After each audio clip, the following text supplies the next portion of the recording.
Hello everyone, I hope you all are doing well. Welcome back to my channel. My name is Dheeraj Chaudhary and today we are going to walk you through building a complete WordPress application with MySQL using Docker Compose. So this session is going to teach you everything you need to confidently build and manage for WordPress application with Docker Compose. So I have distributed this understanding in 7 key areas.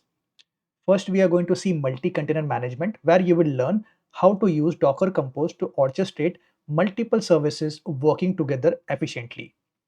Then we will talk about container networking, where you will understand how containers discover and communicate with each other seamlessly. Then we will understand the data persistence, in which you will understand how to use Docker volumes to keep your data safe and persistent across container restart. So if the container is restarted or removed, still the data is going to be persistent in Docker persistent volume. Then you will configure your application flexibly using environment variables instead of hard coding the values. And we will also manage dependencies and health check, where it will automatically install the dependencies and it is going to monitor the health of our containers. So you will also learn how to expose your application so they are accessible from outside the containers. So this is all going to help you understand the best practices, where you will have practical guidance on running web application alongside the databases in Docker, and by the end you will have practical skill to deploy production ready WordPress stack with Docker Compose. So let's understand the implementation architecture that we are going to do. So as I said, it is a multi-container app and it is going to be created using Docker Compose, where we are having two containers, WordPress and MySQL. So they are going to be connected over a bridge network. So this is why I have mentioned over here WordPress network bridge. So we have container number one, container number two, and both of them are on the same network. So communication is seamless. So the WordPress container is mentioned as WordPress app and it is going to run on port 80. So what is port 80? Port 80 is the container port and our localhost port is going to be 8080. And the MySQL container, that is the WordPress MySQL, runs on the port 3306. And as you can see, it runs on a 306 as it is on the same network. So it is accessible internally from this WordPress app over here. That's why I have mentioned it is going to make the communication from application to the database by using this specific port. Now, WordPress connects by using this port, as we understood. So what's next? Next is these two important things, that is persistent storage. So we are creating storage, persistent storage number one for our WordPress and persistent storage number two for our MySQL database. So this is the WordPress data is going to store the website files at this location. That is the files which are there in this location from the container, it is going to store that in our WordPress persistent storage. And for the other one, it is going to store it into DB data. So how the flow would be end to end, let's understand. So the user is going to go ahead and access this application by using port 8080.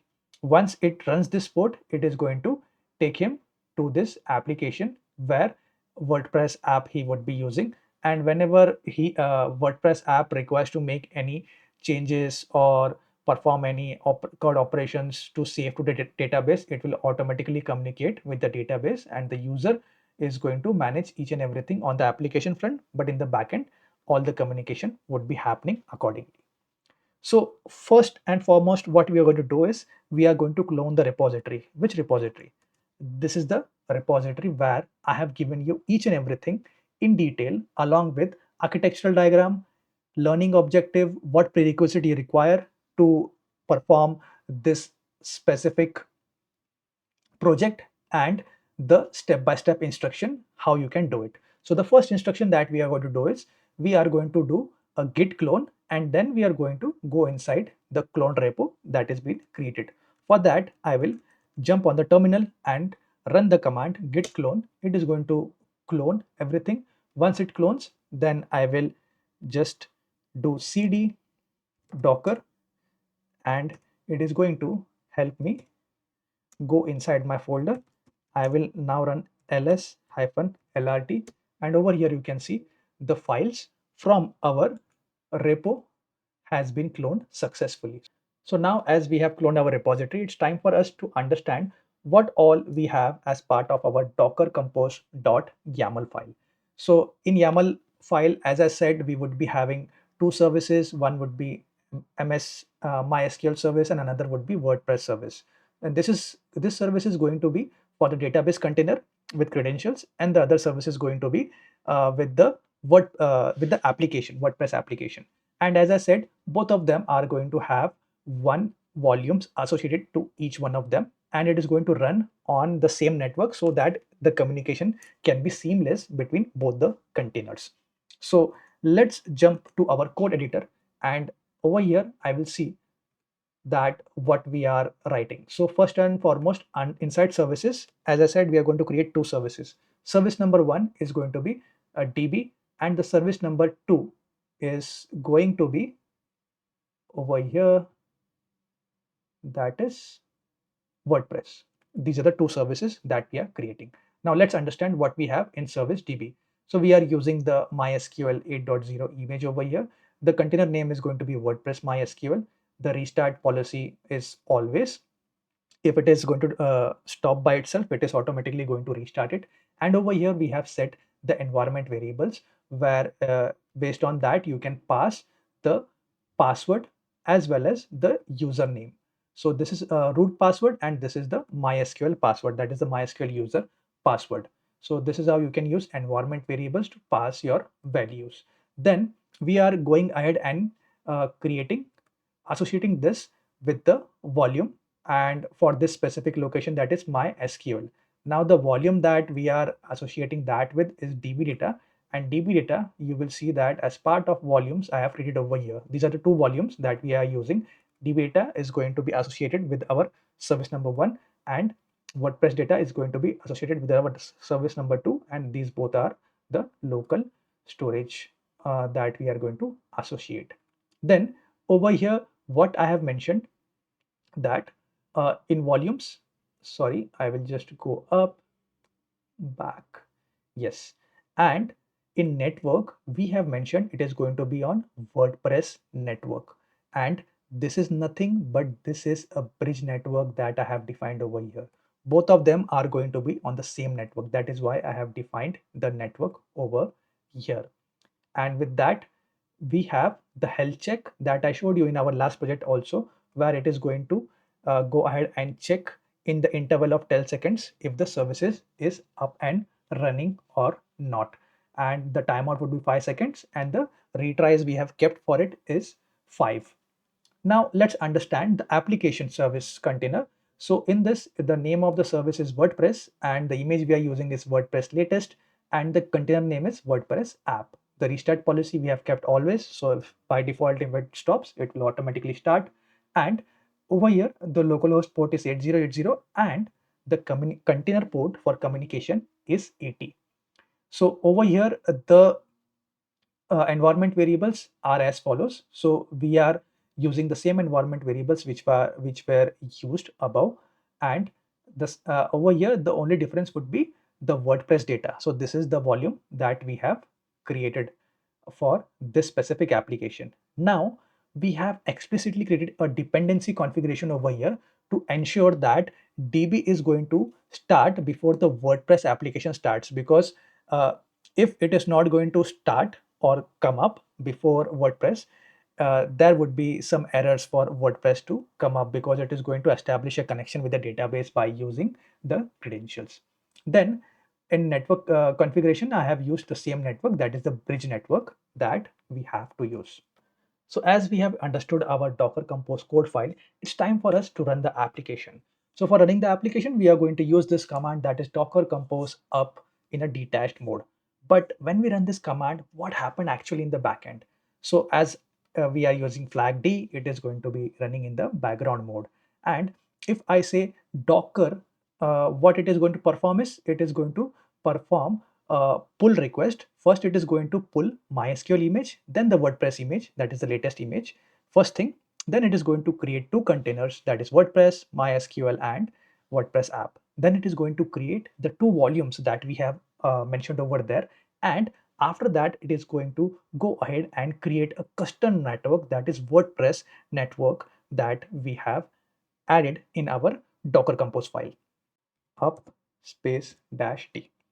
Now, once you do that, before implementing it, we will just see. Right now, you can see on my Docker desktop, there is no images, no containers, no volumes at all.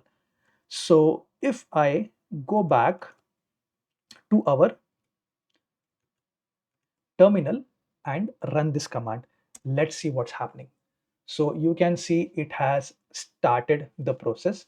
First, it is doing it parallelly actually. So first and foremost, it is pulling the images. So this one, DB is pulling the image of SQL. WordPress is pulling the image of WordPress latest that we have mentioned. And once they have that image, then they are going to go ahead and build it further.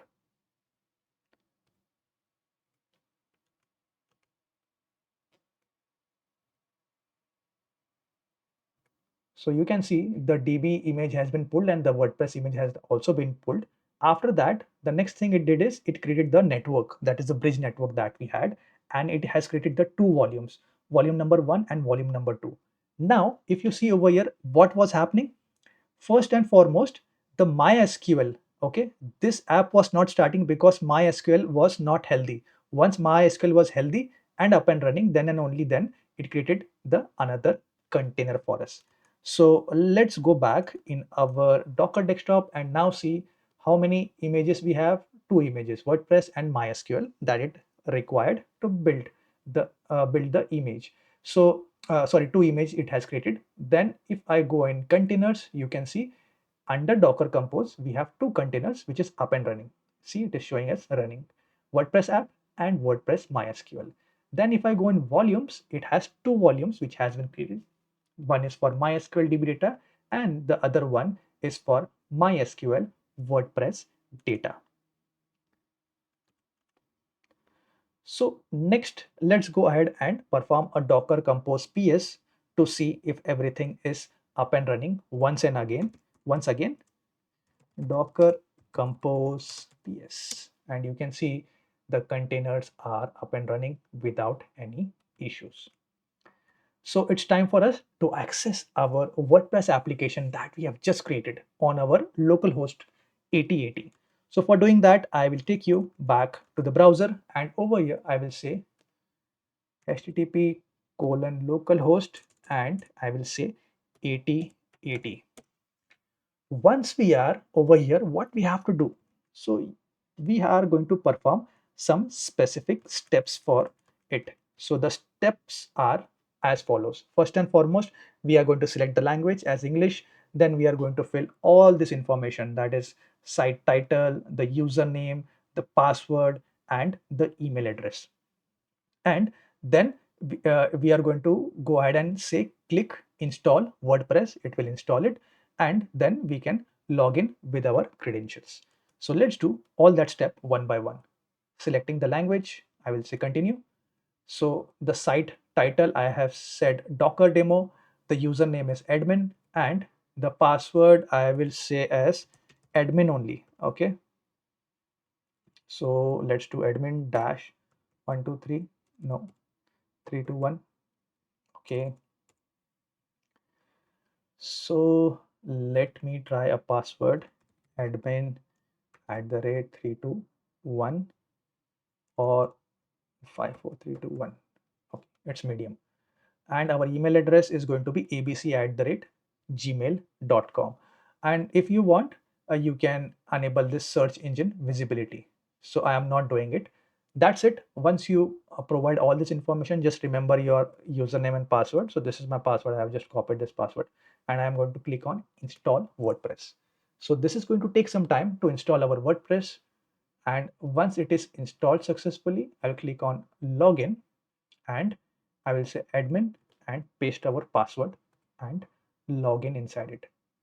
So this is how your WordPress has been installed successfully and it is running locally on your machine, where you can create your blogs, write media pages, everything, add plugins. All of that is available over here. You can install plugins, run plugins, everything end to end. What's the next step? As we have done everything, it's time for us for cleanup activity. For doing that, I will go ahead and say Docker compose down. But in this, one parameter is missing. What is that parameter? Dash V. So that it is going to delete the volume also for us. So I will say Docker compose down and -v. So before that, let's see, you can see two volumes are there, images are there, and containers are there.